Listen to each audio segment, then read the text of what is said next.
ओम शांति। आज 20 अप्रैल 2022 दिन बुधवार की साकार मुरली। आइए अब सुनते हैं मीठे बाप दादा के मधुर महावाक्यों को। मीठे बच्चे, जो खुशी खुद को मिली है वह सबको देनी है। तुम्हें सुख शांति बांटने का धंधा करना है। प्रश्न: तुम बच्चों को इस बेहद ड्रामा की हर सीन बहुत ही पसंद है, क्यों? उत्तर: क्योंकि स्वयं क्रिएटर को यह ड्रामा पसंद है। जब क्रिएटर को पसंद है तो बच्चों को भी अवश्य पसंद होगा। तुम किसी बात में भी नाराज नहीं हो सकते। तुम जानते हो यह दुख सुख का नाटक बहुत सुंदर बना हुआ है। इसमें हार जीत का खेल चलता रहता है, इसे खराब कह नहीं सकते। दिन भी अच्छा तो रात भी अच्छी।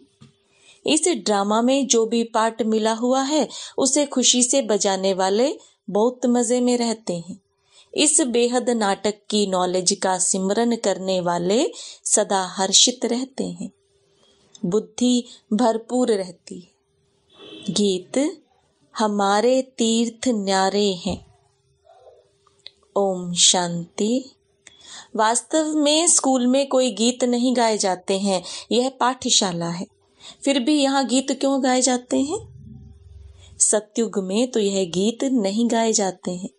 अभी हम लोग बैठे हैं संगम पर, इसलिए भक्ति और गीतों आदि को लेकर उसका अर्थ समझाते हैं। मनुष्य तो अर्थ समझते नहीं। हम अभी न यहाँ हैं न वहाँ हैं, बीच में बैठे हैं, तो इनका थोड़ा आधार लेते हैं। बच्चों को ज्ञान और भक्ति का राज तो समझाया गया है। इस समय तुम ज्ञान सुन रहे हो भविष्य के लिए। भविष्य के लिए पुरुषार्थ कर कोई प्रारब्ध बनावे, ऐसा कोई मनुष्य नहीं है। तुम पुरुषार्थ करते हो भविष्य नई दुनिया के लिए। मनुष्य दान पुण्य आदि करते हैं दूसरे जन्म के लिए। वह है भक्ति, यह है ज्ञान। कोई कहते भी हैं ज्ञान भक्ति और वैराग्य। सन्यासियों का है हद का वैराग्य, तुम्हारा है बेहद का वैराग्य। वो लोग घर बार से वैराग्य दिलाते हैं, दुनिया से नहीं। वह यह जानते ही नहीं कि तमो प्रधान जड़ जड़ी भूत सृष्टि है, इनका विनाश होना है, क्योंकि कल्प की आयु बड़ी लंबी बना दी है। अब बाप बैठ समझाते हैं।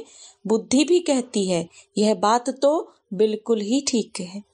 मुख्य बात है पवित्रता की, जिसके लिए वह घर बार छोड़ते हैं। तुम सारी पुरानी दुनिया को बुद्धि से भूल जाते हो, पवित्र बनते हो। पवित्र दुनिया में जाने के लिए तुम्हारी यात्रा है बुद्धि की। कर्मेंद्रियों से कहाँ जाना नहीं है, तुम्हारा शारीरिक कुछ भी नहीं चलता। अभी हम रूहानी बाप के पास जाते हैं। वह जिस्मानी यात्राएं तो अनेक हैं, कब कहाँ जाएंगे कब कहाँ। तुम्हारी बुद्धि एक तरफ ही है। इसको अव्यभिचारी भक्ति कहें तो भी हो सकता है। तुम एक को याद करते हो, उन सब की भक्ति है व्यभिचारी। अनेकों को याद करते हैं। तुम्हारी है अव्यभिचारी रूहानी यात्रा, जिसमें हम जा रहे हैं वापस अपने घर। वो लोग निर्वाण धाम को घर भी नहीं समझेंगे, कहते हैं पार निर्वाण गया। तुम जानते हो वहां हम आत्माएं बाबा के साथ रहती हैं। अभी बाबा हमको लेने के लिए आए हैं। वह समझते हैं हम सब ईश्वर के रूप हैं। कितने शास्त्र आदि पढ़ते हैं, यहाँ तुमको वह कुछ भी नहीं सिखाया जाता है। तुमको तो इन कर्म कांड का भी संन्यास कराया जाता है। यह सब भक्ति के कर्म कांड हैं। जैसे प्रभु की गति मत न्यारी है। पहले पहले तुमको अल्फ सिखाते हैं। बाप खुद ही दलाल बनकर आते हैं, गाते भी हैं, परंतु समझते नहीं हैं। तुमको कोई भक्ति से घृणा नहीं है, कोई से भी घृणा नहीं आती है, जबकि जानते हैं कि ड्रामा बना हुआ है। हाँ, समझाते जरूर हैं कि इस पुरानी छीछी दुनिया को छोड़ना है, वापस जाना है। जब भक्ति में थे तो भक्ति से प्यार था, गीत आदि सुनने से मौज आती थी। अब समझते हैं वह तो कोई काम के नहीं थे। सुनने में कोई हर्जा नहीं है, परंतु जानते हैं यह भी भक्ति की एक्ट है। हमारा अब उनसे बुद्धि योग टूट ज्ञान से जुट गया है। ज्ञान और भक्ति दोनों को तुम जानते हो। मनुष्यों को जब तक ज्ञान न मिले तो भक्ति को ही बहुत अच्छा समझते हैं। हम जन्म जन्मांतर भक्ति करते आए, भक्ति से स्नेह बढ़ गया। अब हमारी बुद्धि में है यह दुख सुख हार जीत का बना हुआ ड्रामा, तो उन पर रहम आता है। क्यों ना उन्हों को भी रचयिता और रचना का ज्ञान मिल जाए तो बाबा का वर्षा पा सके। जो खुशी अपने को मिली है वह दूसरों को देनी चाहिए। सिंधव्रती विदेश में बिजनेस करने जाने वाले जब देखते हैं फलानी जगह धंधा अच्छा चलता है तो अपने मित्र संबंधियों को भी राय देते हैं कि फलानी जगह चलो, वहां बहुत अच्छी कमाई होगी। तुम जानते हो कि इस रावण राज्य में दुख ही दुख है। मनुष्यों को यह मालूम नहीं है कि ज्ञान क्या चीज है। साधु संत भी नहीं जानते कि इस ज्ञान से स्वराज्य मिलता है। पूछते हैं इस ज्ञान से क्या प्राप्ति होती है, तो लिखा जाता है शांति और सुख दोनों मिलते हैं, सो भी अविनाशी। किसी को सुख शांति का धंधा हाथ आ जाता है तो फिर उसमें ही लग पड़ते हैं। हाँ, जिस्मानी सर्विस भी कुछ समय के लिए करनी पड़ती है। सत्संग का टाइम भी सुबह और शाम को होता है। माताओं को घर का बंधन रहता है तो उन्हों के लिए फिर दिन का टाइम रखा जाता है। सुबह का टाइम सबसे अच्छा है, फ्रेश माइंड होता है। जो सुनते हो उनको फिर धारण कर उगारना है। दुनिया में यह किसी को मालूम नहीं कि निराकार परमात्मा भी पढ़ाने आते हैं। भगवानुवाच, तुमको राजयोग सिखलाकर नर से नारायण बनाता हूँ। यह योग बड़ा नामी ग्रामी है।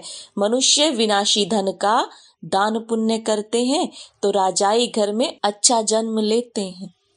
यहाँ तो तुम 21 जन्म का वर्षा पा रहे हो। तुम सब कुछ दान करते हो 21 जन्म के लिए। फिर कोई भी पद पाने के लिए पुरुषार्थ नहीं करना पड़ेगा, पद फिक्स हो जाता है।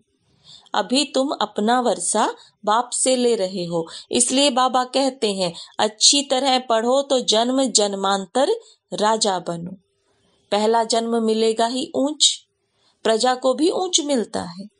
राजाई में दास दासियां आदि सब चाहिए।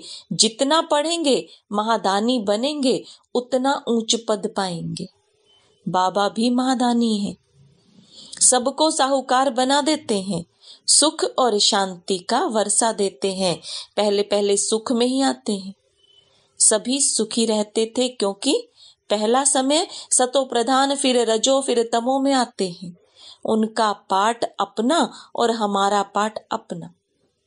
जो इस धर्म के हैं उनका ही सैपलिंग लगता है। तुम जब संपूर्ण बन जाएंगे तो झट जान जाएंगे कि यह हमारे धर्म का है वा नहीं है। तुम बच्चे सबको समझाते हो कि बाप नई दुनिया रचते हैं तो भारत को ही वर्षा मिला था, फिर गुम हो गया। ड्रामा अनुसार वर्षा लेना भी है तो गंवाना भी है। यह चक्र चलता रहता है। इस समय हमने वर्षा गंवाया है, अब फिर से ले रहे हैं।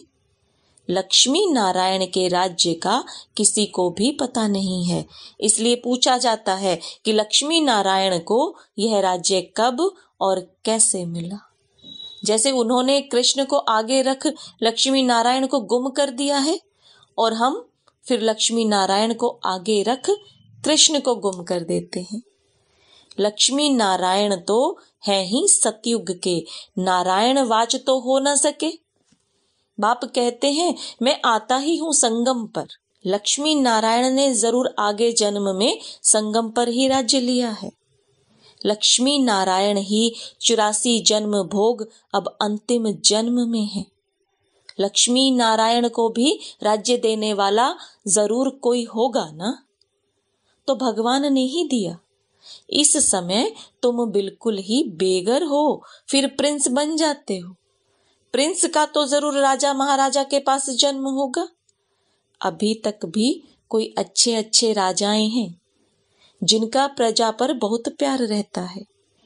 अभी तुम जानते हो हम राजयोग सीख रहे हैं, जिससे हम राज्य भाग्य पाते हैं। हमको यह निश्चय है क्योंकि यह अनादि ड्रामा है, हार जीत का खेल है। जो होता है वह ठीक। क्या क्रिएटर को ड्रामा पसंद नहीं होगा? जरूर पसंद होगा। तो क्रिएटर के बच्चों को भी पसंद होगा। हम घृणा कोई से नहीं कर सकते। यह तो समझते हैं कि भक्ति का भी ड्रामा में पार्ट है। ड्रामा सारा अच्छा है, बुरा ड्रामा क्यों कहेंगे? ड्रामा का राज बुद्धि में है, जो तुमको समझाते हैं। अभी भक्ति का पाठ पूरा होता है। अब पुरुषार्थ कर बाप से वर्षा लेना है। बाप कहते हैं यह सब आसुरी संप्रदाय है, इसमें घृणा की तो बात ही नहीं।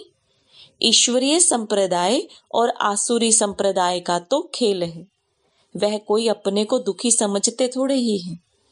भक्ति करते रहते हैं और समझते हैं एक दिन भगवान आकर भक्ति का फल देगा। घर बैठे कोई ना कोई रूप में भगवान आकर मिलेगा। और सन्यासी लोग समझते हैं हम आप पे ही चले जाएंगे निर्वाण धाम। अपने पुरुषार्थ से तत्व के साथ योग लगाते हैं और समझते हैं हम लीन हो गए। दुनिया में अनेक मत हैं, बाबा आकर एक मत बनाते हैं, समझाते हैं यह ड्रामा अनादि बना हुआ है, बहुत ही सुंदर नाटक बना हुआ है। ड्रामा में दुख सुख का पाठ नूंधा हुआ है, जिसे देख बहुत खुशी होती है। यह बेहद का खेल बड़ा फाइन बना हुआ है, सो तो सबको पसंद ही आना चाहिए। दिन भी अच्छा तो रात भी अच्छी, खेल है ना। जानते हैं अब रात पूरी होनी है, हमको दिन में जाकर ऊंच पद पाना है। नाराज क्यों होंगे? ड्रामा में जो पार्ट मिला है वह तो बजाना ही है।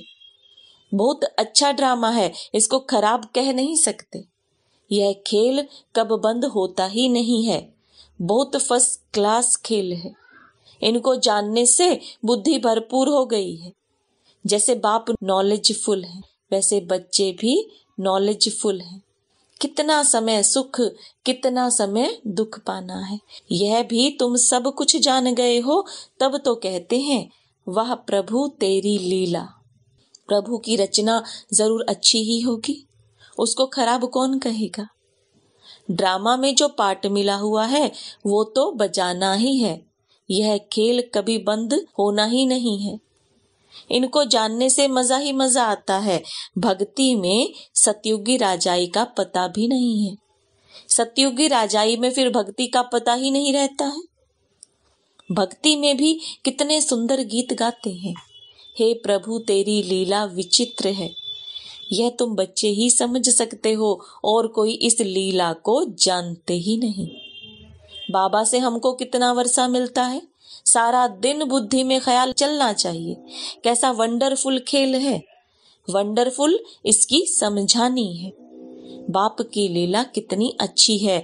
तुम इस बेहद के नाटक को जानते हो, फिर जो पद मिलता है उनको भी देख हर्षित होते हो। मनुष्य नाटक देख खुश होते हैं ना। वह वैरायटी नाटक होते हैं, यह एक ही नाटक है। इस नाटक को जानने से हम विश्व के मालिक बन जाते हैं। कितनी वंडरफुल बात है। बाप द्वारा तुमने ही जाना है। इन बातों में रमण करना पड़ता है। गृहस्थ व्यवहार में रहते 2-3 घंटा निकाल वह नाटक देख कर आते हैं। वह भी किससे पूछा जाता है क्या? बुद्धि में बैठ जाता है। वैसे यह भी बेहद का नाटक है, यह क्यों भूलना चाहिए? इस चक्र की स्मृति तो बिल्कुल ही सहज है, इसको और कोई नहीं जानते हैं।